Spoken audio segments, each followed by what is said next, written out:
Well, hello there, everyone. How you doing on this terrific Tuesday? Yep, Tuesday. It's December 27th, year 2022. We're in between a holiday called Christmas and Año Nuevo, New Year's. Soon it's going to be 2023. So congratulations if you're still alive watching this, because that means you've almost made it to 2023. Or if you wait watching it afterwards, you're in 2023, or maybe some year after that. Anyway, I am Mazske Finance, coming to you currently from South Florida. It's a beautiful day outside. It's reaching 70 degrees again here, sunny. So it's nice. I got a little bit of vitamin D this morning just being outside, I do believe.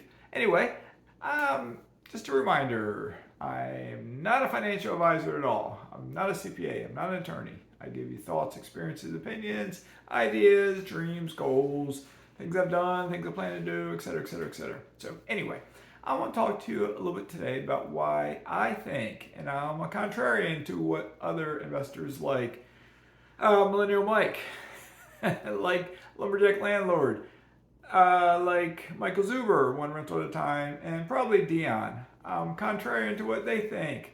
I think it's important for most investors, not all investors, to track their net worth, probably monthly, quarterly, semi-annually, worst case scenario annually, but I do think for the majority you should probably track it monthly. It's very easy to do, and I'll explain how you do it real quick, and then I will explain why I think it's important to do it, even though those others totally disagree with me. All right, and once again, that's Millennial Mike, Michael Zuber, Lumberjack Landlord, and Dion Talks. They disagree with me. So once again, I'm going to disagree with them. So net worth. This is how you calculate it. Very simple. You add up your assets, you subtract your liabilities. I'll break it down just a little bit more. And I use a spreadsheet because I have a bunch of rental properties, I have mineral rights, I have oil, I have a bunch of mortgages, so I use a spreadsheet to keep track of mine. It's very easy. It takes me just a couple minutes to do. Simple. But your assets are everything you own. You can count your personal residence, but for accreditation purposes, you don't count your personal residence. And I'll explain more about that in just a moment. Okay, but if you own rental property, what's the value of that house? Is it $100,000? Okay, put $100,000 down. If you own a second rental property, it's worth 105. Put 105,000 down, and we'll keep it simple. You know, you got a bank account, you got $10,000 into it. Okay, you got $10,000. You got a 401k at your workplace. There's $32,000 into it. You put that down. You put all your assets down. Your liabilities are bills you pay. Do you pay mortgages? So on that $100,000 house, do you have a mortgage of $75,000 of balance? Put it down.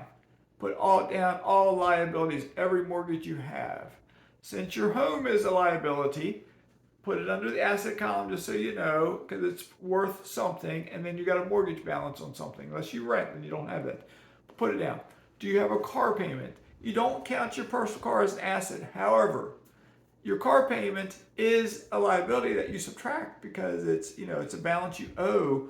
So count, my humble opinion, count the value of your car, because you could sell your car for some dollar amount, probably less than what you think, but you could sell for some dollar amount. Okay, so you got all your assets, all your liabilities, and whatever bills you might have, medical bills, other bills, whatever. Not monthly recurring bills, just like your mortgages, your car payment, that sort of thing. And credit card balance, because if you're paying like your credit card off in full every single month like you should be, don't even worry about it because you never pay interest, so just don't worry about it, okay? So you add it up, you get your net worth. Why is this important? Okay, I'll give you one obvious reason. Once you become accredited, it opens up the possibilities for other investments that you can't currently make. This is my daily cup of mud water that I'm drinking. Okay, I changed how I make it a little bit. It tastes a little bit different to me, but that's okay. Still healthy. All right, so you can invest in things such as oil drilling, like I invest in, mineral rights acreage, like I invest in, maybe some syndications, perhaps. You know, you got to be accredited for some syndications, and there's probably other investments that I don't even know about that you need to be accredited to invest in. But why is it important for almost everyone to do it? Millennial Mike, pay attention here. I'm calling you out, buddy. I'm calling you out once again because you're the one who says you don't need to do it. All right, and the others, they don't watch my channel anyway. Michael Zuber, lumberjack landlord Dion. I don't think they watch my channel, so they'll never hear this unless somebody wants to react to this segment. Okay, so why is it important? Because how else do you measure your financial progress? How else do you measure your financial progress? Especially when you're little, when you're starting out, when you're beginning. You don't know if you're making progress or not. You're spinning your wheels, you're stuck, you got one rental house, you got bills, you got this, you work all the time. You don't know, are you doing better this month than you were last month? But if you take 10 or 15 minutes a month, that's it, 10 or 15 minutes a month, and you total up your assets, you subtract your liabilities. If this first month you do it, you're worth $2,000. Okay, you're worth $2,000. Maybe next month you're worth $2,500. Okay, you're trending in the right direction. You're trending. All right. Maybe you're at 5,000. Maybe you're worth 50,000. Maybe you're worth 250,000. Maybe you're worth 500,000. But if you're less than $5 million, you are the tiny little guy. Okay. Don't let anyone fool you. Being a millionaire is nothing. Nothing. Anybody who works a job, if they want, can become a millionaire. It's nothing. All right. Being a multimillionaire, blah. I'm a multimillionaire. I'm worth $2 million. It's barely anything. All right. It's not like it used to be 20, 30 years ago. All right. I look at $1 million back from when I was a kid as maybe $5 million now, something to that effect. So when I get to $5 million, okay, maybe I'll stop tracking my net worth monthly, because then okay, I got something.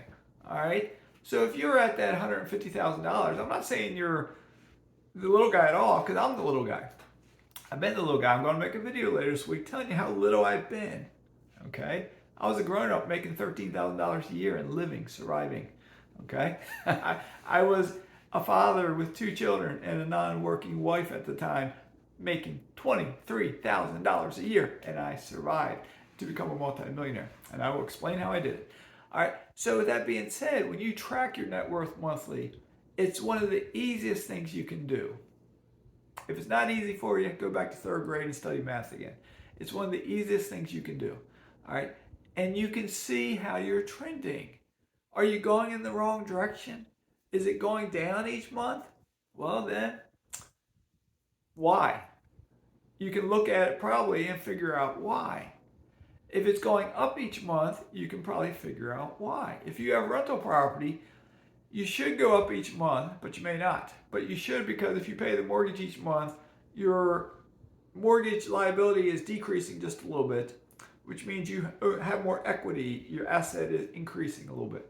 Okay. Over time, the price of that house should go up, but there's no guarantee it will, but a month it should. If you have a car loan, every month you should be paying it down. Okay.